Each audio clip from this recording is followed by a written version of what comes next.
All right, let's talk about one of the most amazing and maybe weirdest things our bodies do: growing taller. It happens to literally all of us. But have you ever stopped to think about how it actually works? It's not magic, it's an incredible biological blueprint. So today, we're going to dive deep and explore the amazing construction sites hidden inside our own skeletons. I mean, seriously, think about it for a second. Over years, you just stretch, you get taller. Where does that new height even come from? It's one of those things we totally take for granted, but the science behind it is just wild. And the answer? The entire secret to how you got to the height you are right now is hidden right inside your own bones. The whole plan is written right into your skeleton. Okay, so to really get how we grow taller, we've got to start with the basics. We need to look at what's actually getting longer. And spoiler alert, it's all about the bones. They are the foundation, the scaffolding for our height. You know, your height isn't just one single thing. It's really a combination of parts. The biggest players for sure are the long bones in your legs and arms. We're talking your thigh bones, shin bones, all those. But you can't forget about your spine. That stack of vertebrae adds some really crucial inches to the total. So when you measure your height, what you're really measuring is the combined length of all these bones stacked up. So we know the bones get longer. But how? It's not like they just stretch out like a piece of taffy. Nope. There is a very specific, microscopic little construction zone inside these bones that's responsible for all the heavy lifting. And that brings us to the absolute hero of this whole story. The real engine behind all of this growth is an amazing little thing called the growth plate. Okay, so here it is, the big secret, the growth plate.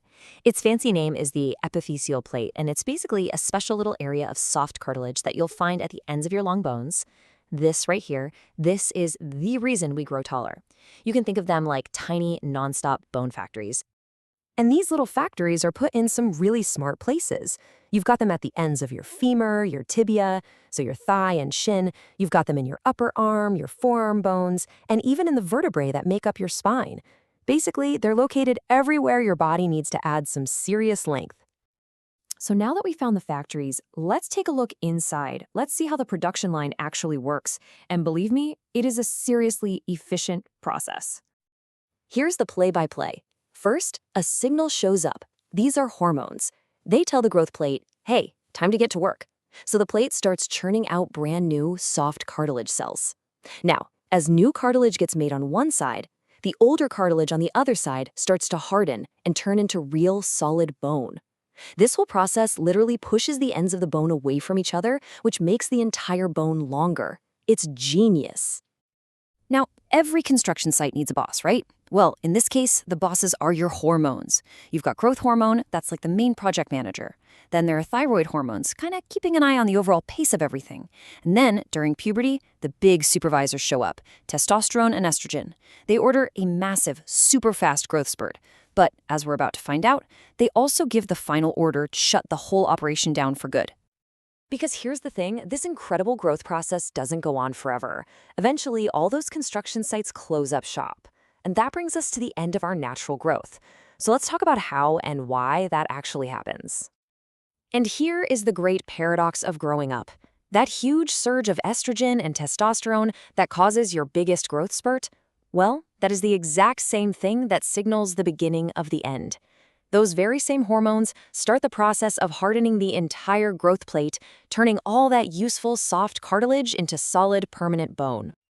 And this shutdown follows a pretty predictable schedule. Your skull bones actually fuse up really early, around age 2, but the major growth plates in your arms and legs close way later. For most girls, this happens somewhere between 16 and 18. For boys, it's usually a bit later, more like 18 to 21. It's just a general biological timeline. So this is the really critical takeaway. Once a growth plate has fully hardened and closed, it's not a factory anymore. It's just solid bone. At that point, the bone physically cannot get any longer. Your natural journey of growing taller is officially and permanently over. So this brings us to a super important question that a lot of people have. Can you actually influence your own height? And the answer is, well, it's a yes and a no. It really all depends on one thing. Are those growth plates still open for business? Okay, let's look at what you can actually do. On one side, before your plates close, you can absolutely help your body reach its full genetic potential. Getting plenty of sleep, eating a healthy diet with lots of protein and calcium, exercising, all of that stuff is crucial. But after those plates close, the game completely changes. You can't make your bones longer, period. But you can improve your posture, which can definitely make you seem taller. Things like spinal decompression might give you a tiny, temporary boost, but the actual bone structure is set in stone. And let's be crystal clear about this, because this is probably the most important thing to remember if you're an adult wondering about getting taller. Once a growth plate has fused shut, nothing, and I mean nothing, can reopen it.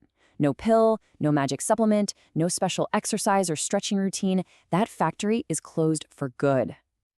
So when you zoom out and look at the big picture, what really decides your final height? Well, the vast majority, we're talking 70 to 80%, is all about your genetics. It's the blueprint handed down to you by your parents. That other 20 to 30%, that's where things like your nutrition, your sleep, and your overall health during your growing years get to have their say.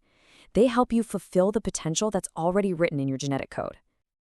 And that kind of leaves us with one last thing to think about. We've seen that growing taller is this incredible biological process, but it's mostly guided by a script that's already been written in our DNA. So if that one dimension, our height, is more or less set, the real question becomes, what else can you build on that foundation? What other parts of yourself are you going to choose to grow? Because what you do with the height you have, well, that's entirely up to you.